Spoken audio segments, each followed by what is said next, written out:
Hey there, Jared Jones, and today I'm excited to share with you some training on meeting with sellers.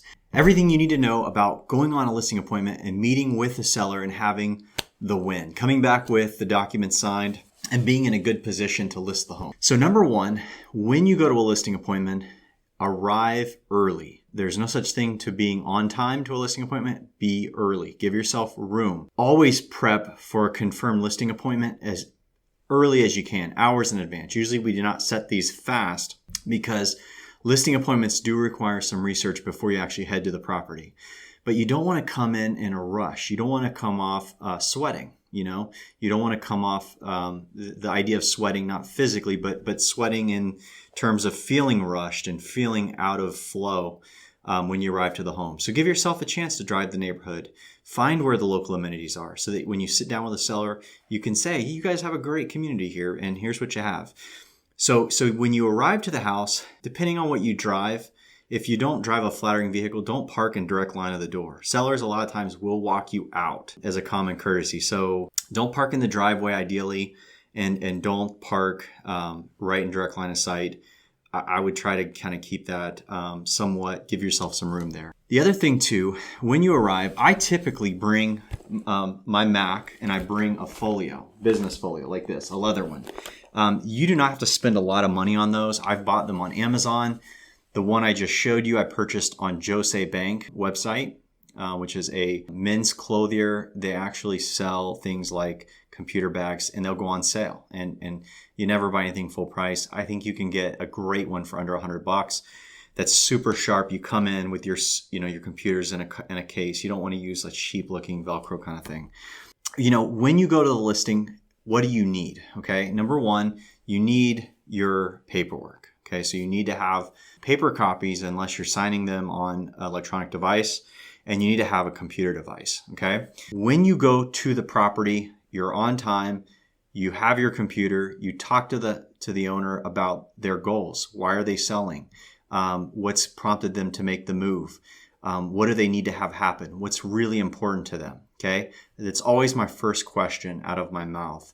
But a lot of times, that's a discussion that happens either while you're standing. Most times that happens when you finally get to the table. Okay. So a lot of times what I'll do is I'll walk in, I'll usually put my stuff down. If I'm really familiar with the floor plan, I may not walk it first, but most of the time I walk the house right when I get there. Say, hey, it's so nice to meet you.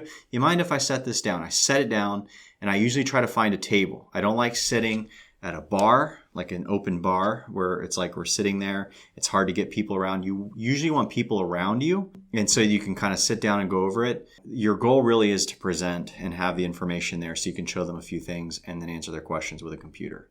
I also advise you to have a hotspot. In today's modern times, you want to be able to jump on Wi-Fi. If the seller does not have a signal, you want to be able to do it. A lot of times I'll meet at a vacant home and there won't be a Wi-Fi signal that I can pull from, so you want to be ready for that. But typically a tour of the home will happen first upon the greeting and setting my stuff down. I'll usually always try to pick a spot that makes me most comfortable in presenting. I always like to present to my right. So I'm literally thinking about that as I set my bag down. Is like, where do I want to be sitting? And if there's two people there, how can I have them in the same direction?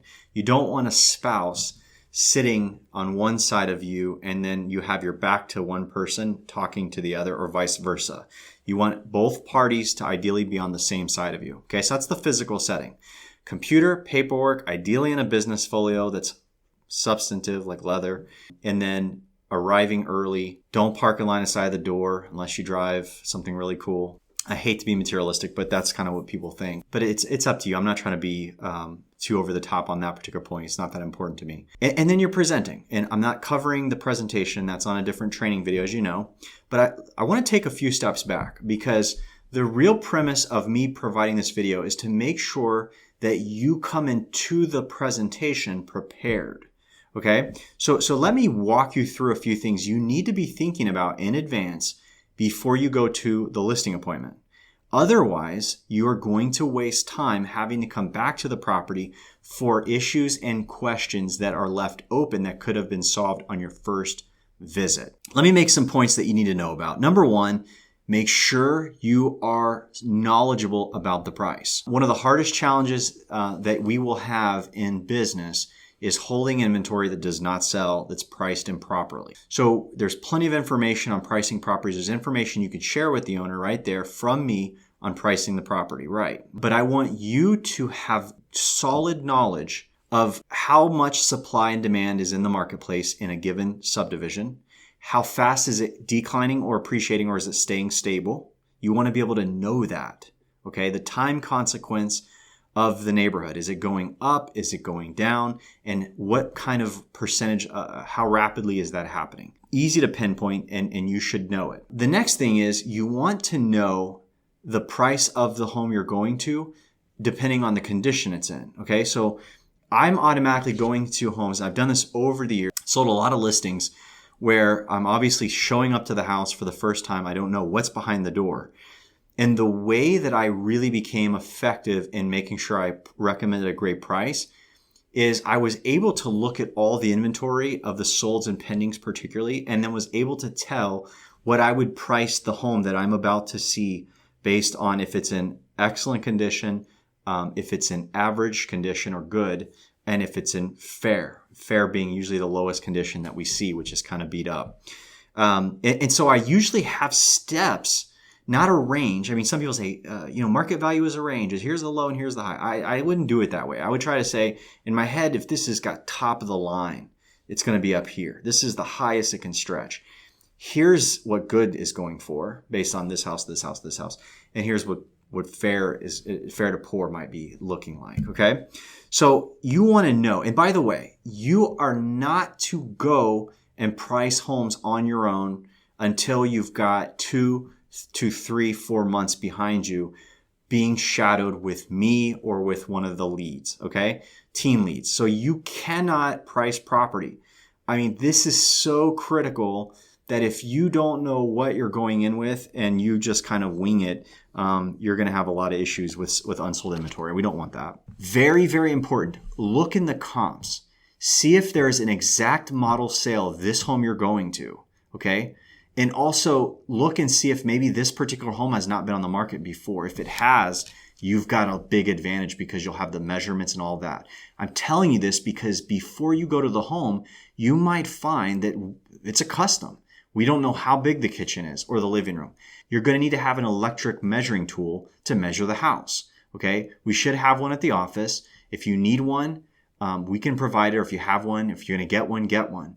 But it'll make it way easier. You just go zap, you know how long it is one way, back it up against the wall, measure the house. And when you're in a situation, hear me on this, additional to some things that you're going to hear today that I'm going to tell you, like voice recorded notes, you need to, in the situation where the home has never been on the market, there's no model match, you need to plan on measuring the rooms, all the key rooms, and noting what floor type is in each room. So I'm going to have my phone out, I'm going to measure the room length and width, and I'm going to say master bedroom, carpet, master bath, that 12 by 13, tile flooring, and do that for each room, okay? So that's if there's never been a model that we can rip off, because if there's another model in the subdivision, it's the same house or very close, within like 50 square feet, something like that, we can copy from there. But in the instance that there's not, we're going to need you to get that at the visit. Okay, so we want to avoid you having to go back and forth, which is what we've been saying on this video. The next point you need to look at after pricing is the tax record. You need to have a printed copy of the tax record, or at least have reviewed it really well and know in your head, okay, the tax record says this is the square footage. The tax record says this is the bedroom counts. This is the bath counts. And you want to see where the tax record might be wrong. The reason being is when we actually load the listing, we're going to pull the tax record right in. And if you don't instruct the coordinator, hey, look, you're going to pull from tax and it's going to say 3 bedrooms, but there's actually 4. I saw them with my own eyes. What's going to happen is they're going to submit it as a 3 because tax is going to say that. And then the seller is going to say, you guys can't count bedrooms. You know, we want to make sure that we know better and that we build all the collateral one time. Because keep in mind, they'll put it in the MLS and then they'll make some website changes, and they're going to make flyers, and they'll have to change the bedroom count across all that stuff. We just don't want that to happen.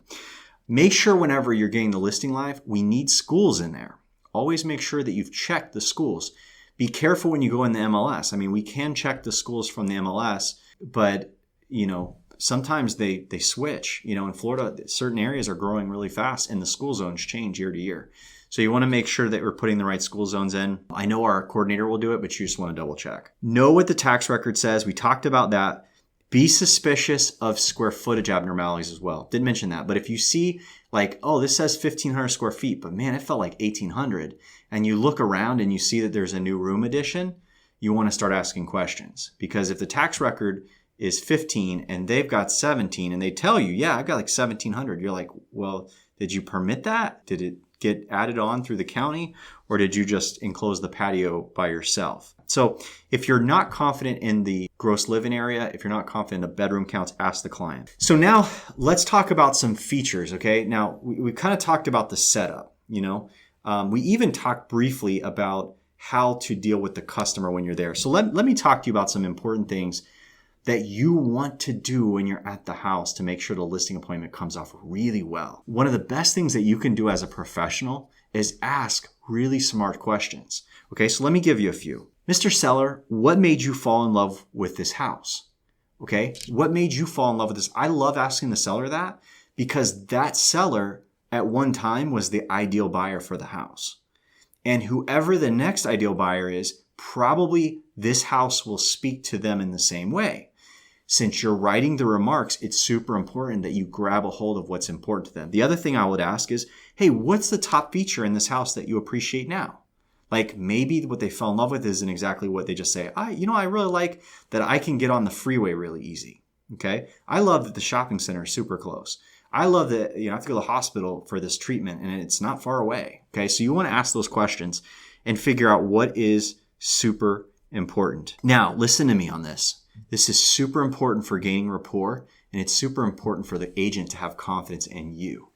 One of the things that you can absolutely gain trust and appreciation of the seller is I want you, every time you visit with a seller, whether it's a little tiny house or a really big house with lots of opportunity, I want you to go into the house and I want you to find out what your favorite thing is about the house, and I want you to gush over it. I want you to kind of walk into the house and you want to explain to them what you felt when you're there. And you want to articulate that you notice what a buyer that would like this home, what they would like too. Because what a seller sees when they see that is they see someone, wow, they get my house. My house is really valuable to them. They in turn are going to defend my value to someone else. Okay? Let me give you this in practical terms. I walk through the front door and I can see straight through a wall of windows. Okay, this isn't a big house. I'm thinking of an actual house that I sold in Groveland of all places, and it was 1,500 or 1,600 square feet. But I walk through the front door, nice clean house, right? Just inside of $300,000. I can see right through the back windows and I can see a nice green belt out back. And I'm like, wow.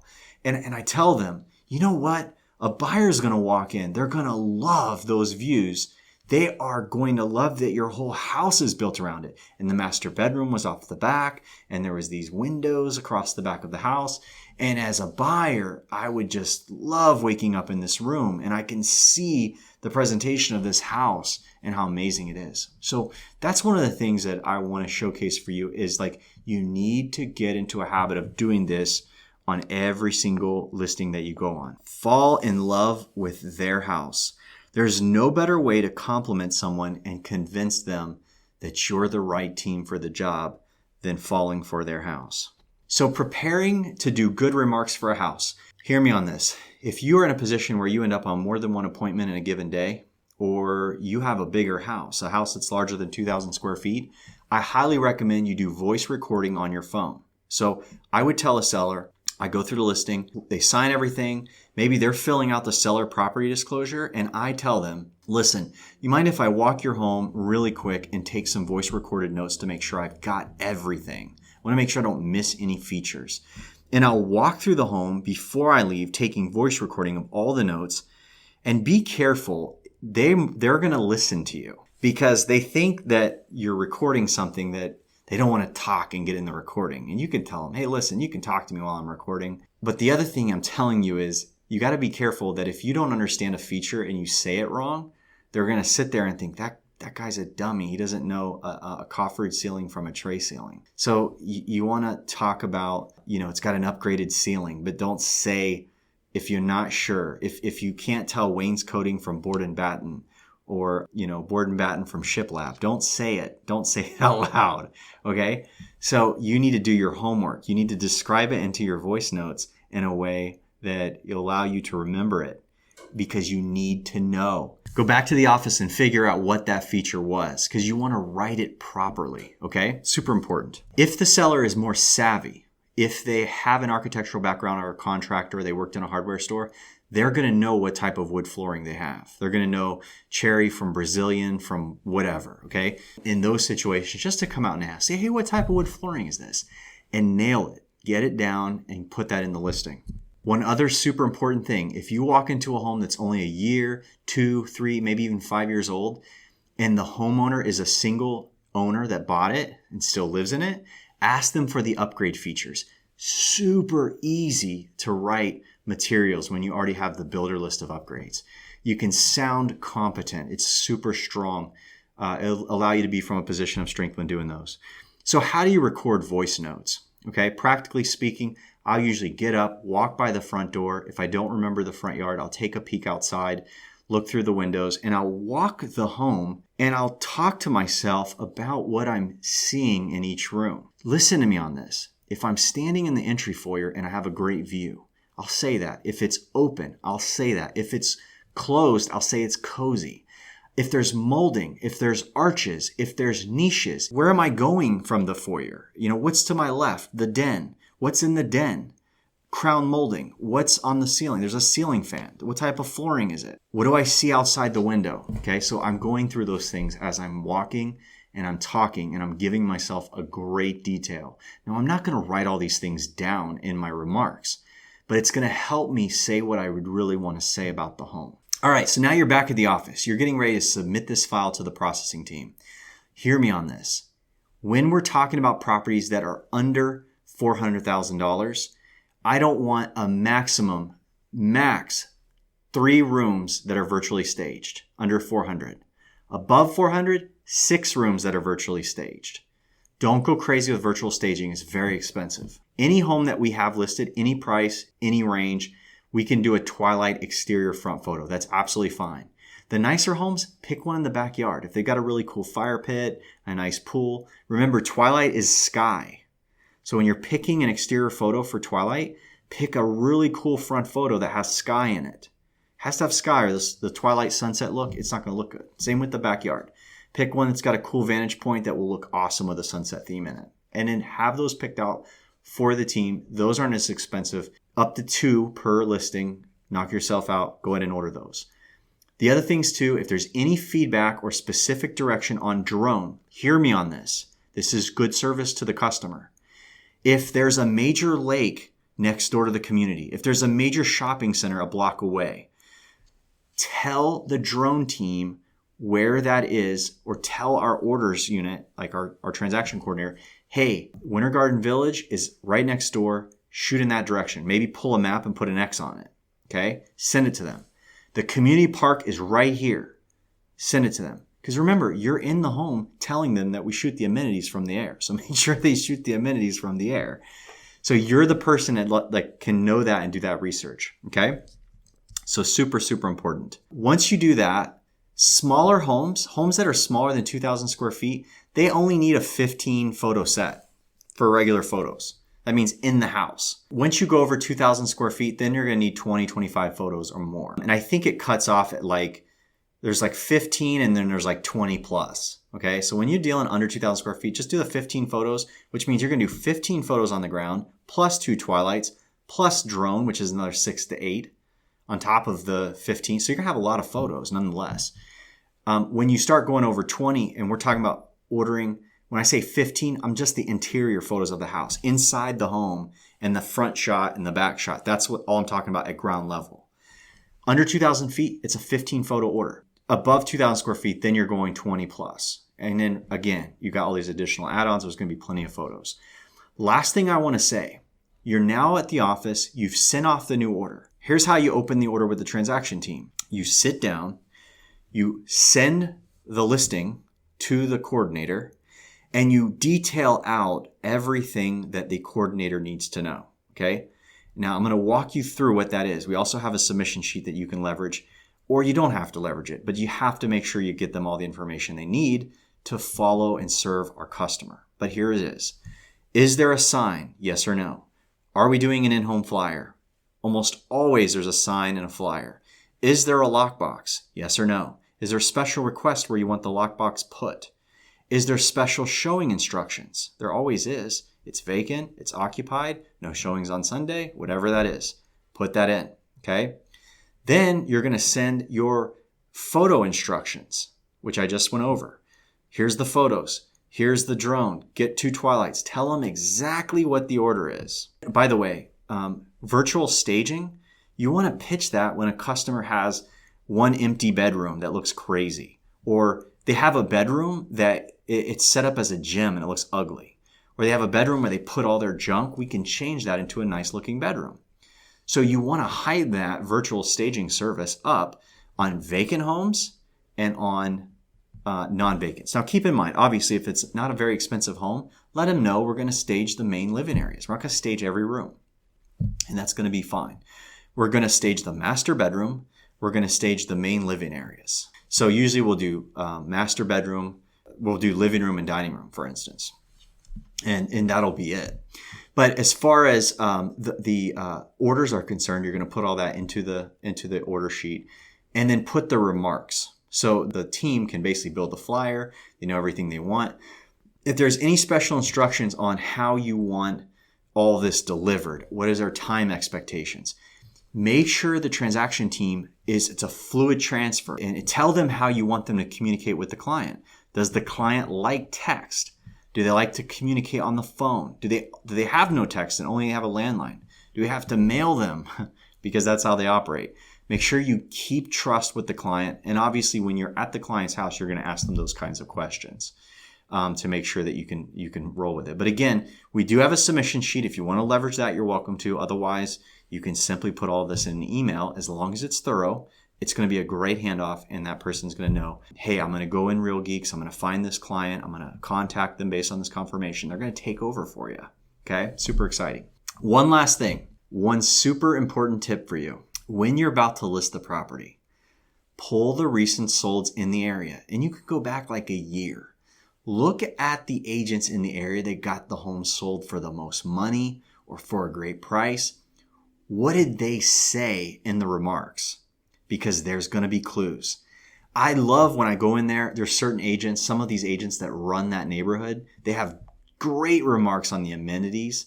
At the end of every time you actually submit a listing, the remarks section should sell the community. At the end, it should say, there's A-rated schools in the area. It's close to this major shopping complex. It's got this private school near it, and it's 5 miles from the turnpike, 10 minutes from this, and 20 minutes from Orlando International Airport. Like, this is the community. It's got pools, pickleball, blah, blah, blah, blah, blah. It's close to this, close to that. And that's basically why you're going to want to live there. But again, I'm telling you, you can go into the MLS, and there's going to be agents that hit it out of the park. You don't copy their stuff. Just change it and make it better.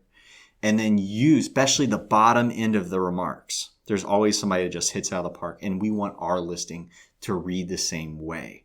You don't want just content about the house. It should be a good flow about the house, but then it also should wrap up talking about what does the community offer and what does the area offer, so that somebody knows if they're coming from New York, they can have a good idea of what's going on in that particular community. So just as a close, there's a couple points I want to make at the end of this training video. These points don't necessarily need to be at this place in the training. I mean, these could have easily been put somewhere else, but I want to make sure that they're noted. When you do your updates, okay, every 21 to 30 days, you have to do a Zoom video and re-update the seller on the market characteristics. Is the market supply and demand going up or down? Are the prices going, are they flat? What's going on? What did the buyers buy? If the buyers went through their house, did an offer, where did they end up purchasing? Playing the prices right. That's a totally different video that we already have. But when you do that update, when you start that video, you have to show the seller, look at the listing. So you pull it up on the first update. Look at how it looks on Zillow. Look how the video came out. Okay. Look at the drone shots. Look at how it's on Zillow. It's on Realtor.com. Look, it's on Remax.com and Keller Williams. Because here's the deal. You have to make sure that that seller knows that this listing is showcased in its best light in a global marketing environment where 90+% of all buyers are looking. That means you're making a case to them that there is no way the market doesn't see it, but that they are rejecting its price. They're seeing what it is. It's being seen. And a lot of those statistics you can pull on the back end of those sites. You can see how many views right on Zillow. You want to tell them, hey, look, your home is being seen. It's a global presence. We've pushed it. It's out there. We did our part. Now, they can come back and say, did I miss something? Do you feel like I missed a key statistic that's causing some kind of disparity in the market? They might find and grab to something small. But in reality, you have to show them that you've done a phenomenal job. Otherwise, they will not listen to you on reducing the price. Because the seller will say to themselves, I don't really think I should reduce the price because I don't necessarily know that it's being marketed. Okay, you need to say, hey, it's everywhere. It's not a secret. It's all over the planet. But the planet's saying no. Okay? Now, one last thing, again, that I want to have a special emphasis on that I didn't have anywhere else in the process is this. I want to talk about how you nudge someone to close. Okay, so if you've wrapped up the presentation, you've met with them in the home, you've shown them the benefits, what do you say when you're done? Well, number one, do you have any questions on how we do business? None. We've handled it. You get through all that. Well, are you folks ready to get started? That's my close. You folks ready to get started? And I'm going to pull out the paper at the same time. Are you folks ready to get started? The other thing that you want to avoid is, what are they going to say next? They're going to say, well, we want to think about it, okay? Or we want to sleep on it. Or we want to, I feel good about you, but we have work to do around here. Here's what you want to do, okay? If any of those things come out of their mouth, you want to do the following. Because here's the deal. You know, when I had a seller look at me and say those kinds of things, I would kind of grin. I'd say, listen, Mr. Seller, you know you're going to hire me. You know this is the best service out there for this price. Let me tell you this. We try to keep our prices low. Obviously, we're here to try to do a good job and save you as much as we can. Keeping all this in mind, understand this. If I have to leave today, come back again, we're running back and forth, it's just not as efficient. So do me a favor.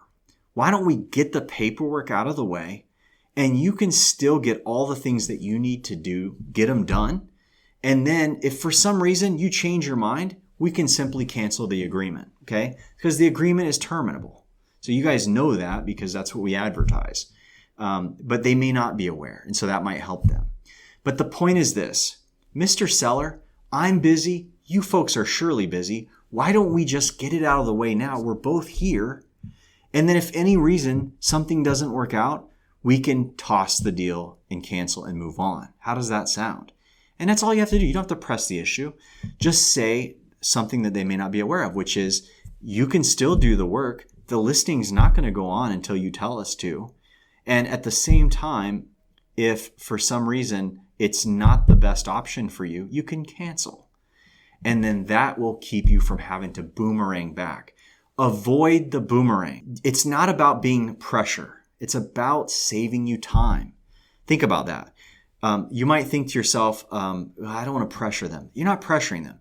You don't want to get up, stand up, put all your stuff away, walk out the door, get in your car, leave, go to the office.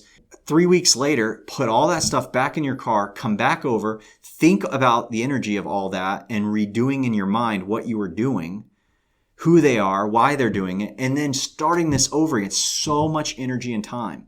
We're trying to remain efficient, and efficiency keeps our cost down. Any seller will understand that. You have to say to them, listen, Mr. Seller, I understand that you've got things to do, but we're very efficient here. You know, one of the things that we're trying to do is keep everybody's cost down. That's one of the things you like about us. Am I right? Yes, that's exactly right. Well, I don't have to pack all this up, leave, come back, and do it all over again. And you guys are busy folks too. Would you mind if we just get it all the way tonight? And you can understand that this is a terminable agreement, that if for any reason you don't want to proceed, you can terminate it. You understand that, right, Mr. Seller? And so you want to do that right away, okay? So the only time you are stuck is if they say, I don't know that you're the right option. And you want to kindly understand what it is that they may object to, okay? And that's obviously a very rare fact. Most of the time, if we're there, we're the best option in the marketplace, and there's not anything else that's competing with us. So that's highly unusual. But you want to be ready at the end of a presentation to say, you folks ready to get started tonight? And then you want to bring everything out. And you want to say, hey, are you folks ready to get you could say it this way. Hey, you mind if we get the paperwork out of the way tonight? After you say, are you folks ready to get this thing started? They're like, yeah, absolutely. Okay, you mind if we get the paperwork out of the way? And then you want to let them say things like, I always call it a marketing agreement. So it's just a marketing agreement. We're going to do it. We're going to get it out of the way. And then once we're done, you can just say go. And then the photographer comes over. That's the big thing. You want the seller to understand that you want the next step to be the photography is the next person to come to the door. Okay. So that you're done. So ideally you sign the paperwork. If you have to do a staging consult, you walk them through, but you don't want to do staging consultation unless they're going to hire you. Super important. Giving them a staging consultation is like giving them advice for free. So if someone says, hey, can you show us what we need to do to get our house on the market? My first question is, are you hiring me? That's what I say to everybody. It was a reflex answer. Because to me, if you hire me, I'm going to tell you how to set your house up. If I'm not the agent for you, then why do you care what I think about how to set your house up? Does that make sense? Don't give away free advice. And I'm not trying to be difficult. You just simply say, hey, that's a great question, Miss Smith. Can I assume tonight that you're hiring us to sell your home? And they're going to be like, yeah, absolutely. Well, hey, how about this? Why don't we get started with the paperwork, and then I'm going to walk you through and go over everything. Does that sound good? And then get it out and go. And you're done. So when a seller asks you something like that, that's a close. They're closing you. They're like, let's get this thing going. Buying or selling a home in Central Florida is expensive. The Jones Group leverages the latest technology and passes the savings on to you. List your home for just 1%. Buying a home, get $7,000 cash rebate before close. Make one call, that's all. Better service, lower fees.